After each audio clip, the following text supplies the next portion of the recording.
हमारे 124 ऐसे डिस्ट्रिक्ट हैं जो सोशली, इकोनॉमिकली, एजुकेशनली बैकवर्ड है और वहाँ गरीबी है, भुखमरी है, बेरोजगारी है, शिक्षा का भी अभाव है। अच्छा, डीजल के बस में डीजल की चोरी होती है, इलेक्ट्रिक बस में चोरी करने का कोई चांस नहीं है। अच्छा, टिकट के भी सिस्टम को ऐसा बना दिया है कि एक तो मोबाइल फ़ोन पे या कार्ड पर, तो वो टिकट कंडक्टर कभी टिकट काटता ही नहीं था, वो जेब में पैसा रख देता था। तो सब लॉसेस में है कि जब तुमको कोई भी निर्णय करना पड़ेगा, अगर वो निर्णय तुम्हारे स्वार्थ के लिए करते हो तो गलत है, पर गरीब के हित के लिए करते हो तो उस कानून को तोड़ना है तो तोड़ो। मैंने बोला ये तोड़ो, यू कैन मेक मिरेकल्स। और इसलिए मेरा विश्वास है कि समाज उपयोगी, गरीब उपयोगी, गांव, गरीब, मजदूर, किसान, एग्रीकल्चर, रूरल, ट्राइबल, जो दरिद्र नारायण है, उनके लिए ज़्यादा रिसर्च को प्रायोरिटी दो। मैं आपको यही कहूँगा कि we need research, but need based research. हमारे जो इंपोर्ट क्या है उसको ढूंढ लो, और इंपोर्ट के स्वदेशी अल्टरनेटिव आप क्या तैयार कर सकते हैं वो देखो, उसको प्रायोरिटी दो। और मुझे लगता है कि उसमें हमारा एक्सपोर्ट भी बढ़ेगा, इंपोर्ट भी कम होगा और हमारे देश की इकोनॉमी मजबूत होगी। दूसरी जो इम्पोर्टेंट चीज़ है, हमारे देश के टोटल ग्रोथ में हमारी 22 to 24% जो जीडीपी ग्रोथ है वो मैन्युफैक्चरिंग सेक्टर से आती है, 52 से 54% सर्विस सेक्टर से आती है और 12% एग्रीकल्चर से आती है। तो अभी 65% ऑफ द पॉपुलेशन एग्रीकल्चर पर डिपेंड है। हमारे 124 ऐसे डिस्ट्रिक्ट हैं जो सोशली, इकोनॉमिकली, एजुकेशनली बैकवर्ड है और वहाँ गरीबी है, भुखमरी है, बेरोजगारी है, शिक्षा का भी अभाव है और ये बहुत बड़ी पॉपुलेशन है।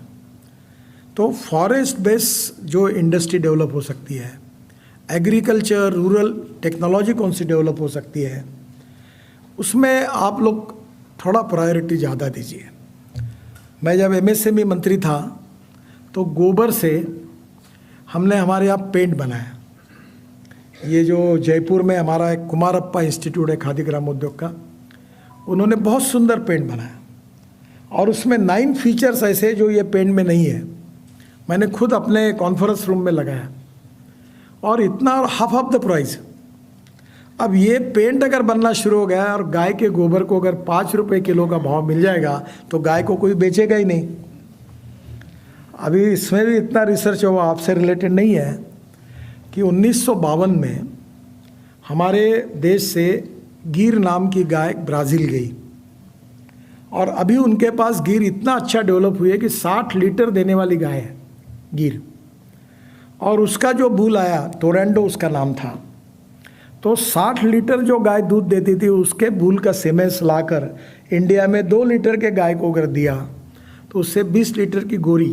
ये प्रयोग शुरू हो गया, मैंने नागपुर में भी लेबॉर्ट्री डाली है।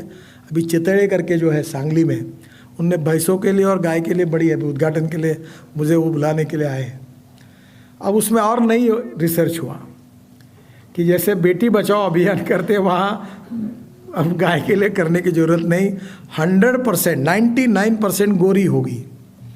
और 2 लीटर के गाय से, जैसे आप ये टेस्ट ट्यूब बेबी है, वैसे टेस्ट ट्यूब गोरी बनती है और वो जो गोरी है वो 20 लीटर 25 लीटर की दूध देंगी, देशी होगी। और धीरे धीरे अगर ये होगा तो 3 वेद में हमारी हुस्टन और जर्सी की गाय भी देशी नस्ल में बदल जाएगी। तो फिर से देशी गाय और देशी गाय के दूध की अलग विशेषता है।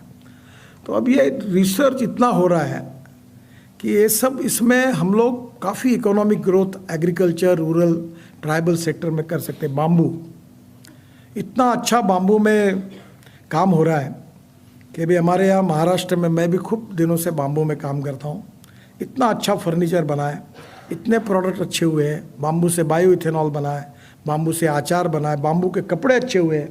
मैं इंदौर में गया तो मॉडल वो बाम्बू के कपड़े पहनकर उन्होंने प्रेजेंटेशन किया, इतना बाम्बू से अच्छा फाइबर है। अब बाम्बू में अभी हमारे घर पे करके एक है सिंधुदुर्ग जिले में, टाटा ने उनको काफ़ी मदद की है। उनको अभी हमारे मालदीव्स में उनको बहुत बड़े ऑर्डर मिले। अभी वो दोहा का एयरपोर्ट बाम्बू का वो बना रहे हैं। आप दिल्ली आएंगे तो हमारे यहाँ ताज मानसिंह होटल है, उसमें एक मचान 5 स्टार और पचान करके रेस्टोरेंट है, वो पूरा बाम्बू से बना है। तो बाम्बू में ऐसी स्थिति है कि मैं जब एमएसएमई मंत्री था तो चाइना से अगरबत्ती की गाड़ियाँ इंपोर्ट होती थी। मैं खूब पीछे पड़ा और मैंने वो इंपोर्ट बंद किया। तो चाइना में जिस गांव में अगरबत्ती की गाड़ियाँ बनती थी वहाँ मेरा पुतला फूका वहाँ के लोगों ने। मैंने उनका पूरा इंपोर्ट बंद कर दिया। अभी प्रॉब्लम ये है कि हमारे आसाम में नॉर्थ ईस्ट में बाम्बू बनता है। तो मैं एक मल्टी मॉडल हब बना रहा हूँ जोगीघोपा में, आसाम में, जहाँ ब्रह्मपुत्रा भी है, एयरपोर्ट भी है, रेलवे भी है और नेशनल हाईवे है। और वो नॉर्थ ईस्ट का बाम्बू अपने देश में आए और वहाँ केवल स्टिक बन जाए, बाद में यहाँ अगरबत्ती बने। तो अब धीरे धीरे काफ़ी डेवलप हुआ है। तो धीरे धीरे हर चीज़ ऐसी जो रूरल एग्रीकल्चर टेक्नोलॉजी में है, हम ऐसे कौन से रॉ मटेरियल को यूज़ कर सकते हैं जिससे वैल्यूडेशन हो सकता है। और वहाँ निश्चित रूप से टेक्नोलॉजी जो रूरल एग्रीकल्चर डेवलपमेंट के लिए काम में आएगी वो बहुत उपयोग होगा, वहाँ नए रोजगार निर्माण होंगे। तो मैं तो आग्रह करूँगा, वैसे हमारे रोड सेक्टर में काफ़ी IITs काम करती है, बॉम्बे IIT को भी हम हर जगह बहुत। आपको और एक अच्छी बात बताता हूँ कि IIT वाला क्या कर सकता है। मैं शिपिंग मंत्री था तो कलकत्ता में एक हल्दिया पोर्ट है, तो वहाँ एक हमारी चैनल थी। तो मेरे साथ एक IIT का ही लड़का अरुण नरेंद्रनाथ करके काफ़ी देर का अभी वर्ल्ड बैंक में गया। तो उसने कहा कि यहाँ ये जो पुराना चैनल है इसको हम अच्छा कर सकते हैं, जिससे हमारा 250 करोड़ साल का ड्रेजिंग का पैसा बचेगा। तो मैंने पोर्ट चेयरमैन को कहा, उसने कहा सर ये इम्पॉसिबल है। तो मैंने कहा कोई कंसल्टेंट को पूछो। बोले नहीं ये वायबल नहीं है। अब मुझे क्या मालूम कि 250 करोड़ के काम में काफ़ी लोगों का लाभ मिलता है ना। तो उसने कहने के बाद फिर मैंने आखिर गुस्से में आकर एक कमेटी अपॉइंट की और चेन्नई IIT के एक प्रोफेसर को काम दिया और उनको कहा कि ये चैनल हो सकती है क्या। उनने पॉजिटिव रिपोर्ट दिया और फिर वो चैनल हमने चालू की। आपको ताज्जुब होगा, तब से 200 करोड़ रुपए साल के बच रहे और वो चैनल अब चालू हो गई कल हल्दिया पोर्ट में, बिकॉज ऑफ IIT। मैं खुश हो गया और मैंने चेन्नई IIT को कहा कि मैं आपको कुछ पैसे देना चाहता हूँ रिसर्च के लिए, और 50 करोड़ रुपए मैंने दिए कि वे आप मेरे डिपार्टमेंट से कि आप शिपिंग से रिलेटेड आप सब रिसर्च करो। तो ये निश्चित रूप से फ़ायदा है। और इसलिए एक बात और एक ज़रूरी है कि हमारी रिसर्च ऑर्गेनाइजेशन जो प्रधानमंत्री कहते हैं ये साइलो में काम करती है। और रिसर्च को जैसे हम गोल्ड ऑर्नामेंट जैसे सेफ डिपॉजिट वॉल्ट में रखते हैं, वैसे रिसर्च पेपर किसी को ना समझे ऐसे सील करके रखते हैं। रॉयल्टी लेना है तो लो, बताओ तो लोगों को। देते नहीं, बहुत से रिजल्ट सरकार में भी डिफेंस किया अनेक ऑर्गेनाइजेशन, प्रधानमंत्री ने कहा बाहर निकालो, ये दो लोगों को। एग्रीकल्चर के रिसर्च है, अनेक रिसर्च है। तो रिसर्च जो है वो लोगों तक पहुंचनी चाहिए, उसमें लोकाभिमुखता होनी चाहिए। इसके लिए we need cooperation, coordination and communication between the stakeholders. This is very important. और ये अगर होगा, जैसे मैं ऑटोमोबाइल का काम करता हूँ, मैं अभी ट्रांसपोर्ट मिनिस्टर मेरे पास है। अब मैं 260 केबल कार बना रहा हूँ, रोप वे फेनोकुलर रेलवे बना रहा हूँ 260। तो लद्दाख और लेह में, श्रीनगर और लद्दाख लेह को जोड़ने वाली कारगिल में मैं टनल बना रहा हूँ। और उसमें आपको खुशी होगी कि ये टनल 12,000 करोड़ की थी, 4 बार टेंडर हुई। पर हमारे लोगों ने साल भर हमने अध्ययन किया, उसकी काफ़ी टेक्नोलॉजी और इसमें रिसर्च किया, और अब टेंडर निकला तो हमारे 5,000 करोड़ बच गए, हमने कॉस्ट बचाई। और अभी वो टनल वहाँ जो है लद्दाख लेह में पहाड़ी पर लोग रहते हैं। तो मैं एक IIT का, ये शायद आपके मुंबई IIT के ही होंगे, वो पता नहीं मुझे, गोवा में है, उन्होंने एक छोटा सा फेनिकुलर रेलवे बनाई है। तो मैंने उनको बुलाकर वहाँ के गवर्नर के पास भेजा और अब वो मैंने कहा कि एक पायलट प्रोजेक्ट तुम बनाओ, विदेशी कंपनी के बजाय मैं आपको काम देता हूँ, एक पायलट प्रोजेक्ट बनाओ। अगर सक्सेसफुल हुआ तो मैं 1200 करोड़ का आपको काम दूंगा, 30-40 प्रोजेक्ट का। तो ऊपर के ऊपर जाने के लिए उसने ऐसा डिज़ाइन तैयार किया है कि उसमें भेड़ बकरी भी जा सकती है, 2 व्हीलर भी जा सकता है और नीचे लोग भी बैठ सकते हैं, और ऊपर में ऐसी जाएगी वो। तो वहाँ के लोगों का जीवन ही बदल जाएगा। नहीं तो इतना डीजल से इतना टाइम भी लगता है और तकलीफ भी होती है। तो अब बहुत जगह mass rapid transport on electricity, अभी बंगलोर में मैं गया था, इतना बंगलोर में ट्रैफिक जाम है, इतना पोल्यूशन है। तो मुख्यमंत्री को मैंने कहा कि मैंने हमारे यहाँ एक प्रेजेंटेशन डॉफल मेयर करके कंपनी ऑस्ट्रिया की, वो हवा में चलने वाली डबल डेकर बस थी, मुंबई में ऐसी चाहिए, और वो बनाने के लिए हम लोग अभी स्टडी कर रहे हैं। तो वो डबल डेकर बस है, 200 लोग ऊपर के ऊपर हवा में जाएंगे, जैसे ये पवे के पहाड़ से ऊपर निकल कर नरीमन पॉइंट तक ऊपर के ऊपर जाएंगे, तो ये एकदम आपको आसानी होगी, समय बचेगा। तो ये जो नई नई टेक्नोलॉजी आई है ट्रांसपोर्ट सेक्टर में, उसमें आपकी मदद चाहिए। मैं कुछ दिन पहले मुंबई आया था, मुंबई में मैंने डबल डेकर इलेक्ट्रिक बस की शुरुआत की। अब आपको तो इलेक्ट्रिक में हमारे देश में 1.5 लाख बसेस हैं, और इलेक्ट्रिक की बस, अभी डीजल की बस जो बेस की चलती है उसकी पर किलोमीटर कॉस्ट 115 रुपये पर किलोमीटर है, और इलेक्ट्रिक बस जो 5,500 बसेस का हमने भी टेंडर बुलाया था, उसमें नॉन एसी बस का 39 रुपीज़ पर किलोमीटर और एसी बस का 41 रुपीज़ पर किलोमीटर। अच्छा, डीजल के बस में डीजल की चोरी होती है, इलेक्ट्रिक बस में चोरी करने का कोई चांस नहीं। अच्छा, टिकट के भी सिस्टम को ऐसा बना दिया है कि एक तो मोबाइल फ़ोन पे या कार्ड पर, तो वो टिकट कंडक्टर कभी टिकट काटता ही नहीं था, वो जेब में पैसा रख देता था, तो सब लॉसेस में है। तो मुझे लगता है कि अभी देश में अगर ठीक से हुआ तो 10 लाख बसेस लगेगी इलेक्ट्रिक की, double decker, air condition, luxury buses. अब धीरे धीरे उसके चार्जिंग के, मैं जब पहले ये बात करता, लोग बोलते थे रास्ते में गाड़ी बंद हो गई इलेक्ट्रिक की तो कैसे करेंगे, और दुनिया भर के सवाल पूछते थे। अब कोई नहीं पूछता, अब वो सक्सेस हो गया। अभी हमारे देश में टाटा के इलेक्ट्रिक कार के लिए 1 साल की वेटिंग लिस्ट है। अब लोग मेरे पास आते, तुम्हारी चिट्ठी दो और आउट ऑफ टर्न हमको गाड़ी मिला के दो। अब वो पॉपुलर हो गया, इलेक्ट्रिक पॉपुलर हो गया। अभी LNG का ट्रक मैंने लॉन्च किया पूना में, उसमें 50% डीजल की तुलना में बचत है, और एक इसमें वो 1400 किलोमीटर चलता है। ब्लू एनर्जी करके कंपनी है, उनका पूना में मैंने ट्रक लॉन्च किया। अभी मर्सिडीज़ की इलेक्ट्रिक कार लॉन्च की। अब सब गाड़ियाँ बदल रही, जो नहीं बदले वो नुकसान ही कार है, उनका सेल कम हो गया। एक बहुत बड़े उद्योगपति है ऑटोमोबाइल के, उनको मैं बहुत कहता था कि तुम इलेक्ट्रिक में जाओ, तो उनने मुझे अभी बताया, आप बोलते थे बोले इलेक्ट्रिक में जाओ, पर हमारा आपके ऊपर विश्वास नहीं बैठा कि ये हो नहीं पाएगा, पर आपने कर लिया। अब हमको लगता है बोले कि हम बस मिस कर दी हमने। अब इलेक्ट्रिक में 400 स्टार्टअप है, और वो ऐसी स्कूटर बना रहे हो, दिमाग तो लगाते हैं, होशियार है आप IIT वाले।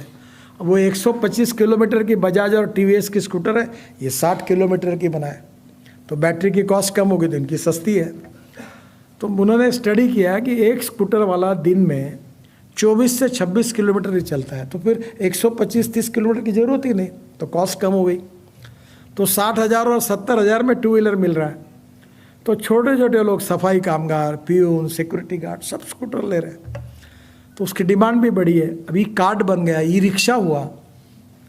ये ई-रिक्शा आज देश में, मुझे बहुत बार पूछते लोग कि आपने सबसे अच्छा काम कौन सा किया, तो मैं एक ही बताता हूँ कि साइकिल रिक्शा को बंद किया।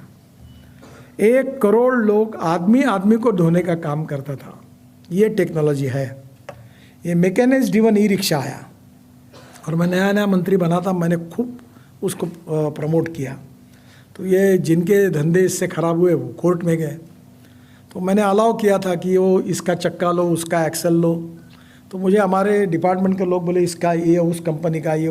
बोला देखो, महात्मा गांधी जी ने एक बात बताई थी कि जब तुमको कोई भी निर्णय करना पड़ेगा, अगर वो निर्णय तुम्हारे स्वार्थ के लिए करते हो तो गलत है, पर गरीब के हित के लिए करते हो तो उस कानून को तोड़ना है तो तोड़ो। मैंने बोला ये तोड़ो, भले वो बजाज का एक्सल वापरे या हीरो का चक्का लगाए, ये स्टैंडर्ड है, इसको अलाउ कर दो। तो सुप्रीम कोर्ट तक केस चली, हम जीत गए। और आज 1 करोड़ लोग जो थे, आदमी को धोने का काम करता था, जो पीठ पर अपना 1 क्विंटल का बोझा लेके चलता था, वो ई-कार्ट आ गए, ई-रिक्शा आ गए। अब अमेज़ॉन ने पूरे ई-रिक्शा, सब जगह ई-रिक्शा आ गए, ई-कार्ट आ गए, और देश में 1 करोड़ लोग एक प्रकार से मानवीय गुलामगिरी से मुक्त हुए, उनका शोषण खत्म हुआ, और आज मैकेनिक्स ड्रिवन ई-रिक्शा चला। This is the use of technology जो आप काम कर रहे हैं. You can make miracles. और इसलिए मेरा विश्वास है कि समाज उपयोगी, गरीब उपयोगी, गांव गरीब, मजदूर, किसान, एग्रीकल्चर, रूरल, ट्राइबल, जो दरिद्र नारायण है, उनके लिए ज़्यादा रिसर्च को प्रायोरिटी दो. बाकी भी रिसर्च इम्पॉर्टेंट है, पर इस देश की गरीबी, भूखमरी और बेरोजगारी को दूर करने के लिए एग्रीकल्चर, रूरल, ट्राइबल और गरीब लोगों के इसमें जो रिसर्च होगा उसका काफ़ी बड़ा फ़ायदा सोशो इकोनॉमिक ट्रांसफॉर्मेशन के लिए होगा.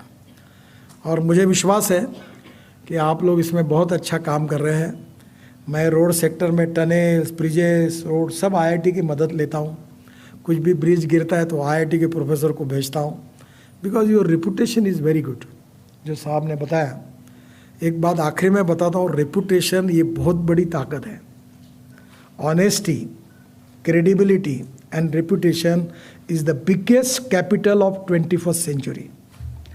अगर आपके पास पैसा आ जाएगा, टेक्नोलॉजी आ जाएगी, पर विश्वसनीयता ये बहुत इम्पॉर्टेंट चीज़ है और ये 21st सेंचुरी की सबसे बड़ा कैपिटल है. मुझे विश्वास है कि आप लोग जब यहाँ से निकलोगे तो और एक बात है जो मैं कहता था, मैं ऐसे फैमिली में बिलोंग करता था कि मेरी बहनें एक न्यूक्लियर साइंटिस्ट थे मेरे जीजा जी, तो मेरी दोनों बहनें मुझे कहती थी तुम नौकरी करो. मैं पढ़ते हुए कहता था, माँ कहती थी नौकरी करो, तो मैं कहता था नौकरी नहीं करूँगा तो क्या होगा? बोले तुम्हारी शादी नहीं होगी. तो मैंने कहा मैं जमा लूँगा. पर वो सब घर में ऐसे ही एटमॉस्फेयर था कि नौकरी. तो मैंने एक दिन कहा कि मैं नौकरी करने वाला नहीं, मैं नौकरी देने वाला बनूँगा. मैं इंटेलिजेंट इतना नहीं था आप जितने हैं. मैं इंजीनियर नहीं हूँ. There is a misimpression about me कि मैं इंजीनियर हूँ. बहुत लोगों को ये सही नहीं लगता, पर मैं इंजीनियर नहीं हूँ. पर मैं प्रैक्टिकली काम करता था तो एंटरप्रेन्योर था. अब मैं 15,000 लोगों को रोज़गार दे चुका हूँ और मैं सोशल एंटरप्रेन्योर हूँ. तो मैं अभी रोड ब्रिजेस में नहीं काम करता, गांव में काम करता हूँ. एकल विद्यालय चलाता हूँ ट्राइबल सेक्टर में. हमारे यहाँ गढ़चिरौली करके डिस्ट्रिक्ट है जो नक्सलाइट का कैपिटल जैसा है, वहाँ 1200 विद्यालय चलाता हूँ. बाकी सोशल वर्क करता हूँ. और ये मेरा पूरा बालों से मैंने एमिनो एसिड बनाया. वो मेरा नहीं, मैंने देखा कहीं और चालू किया.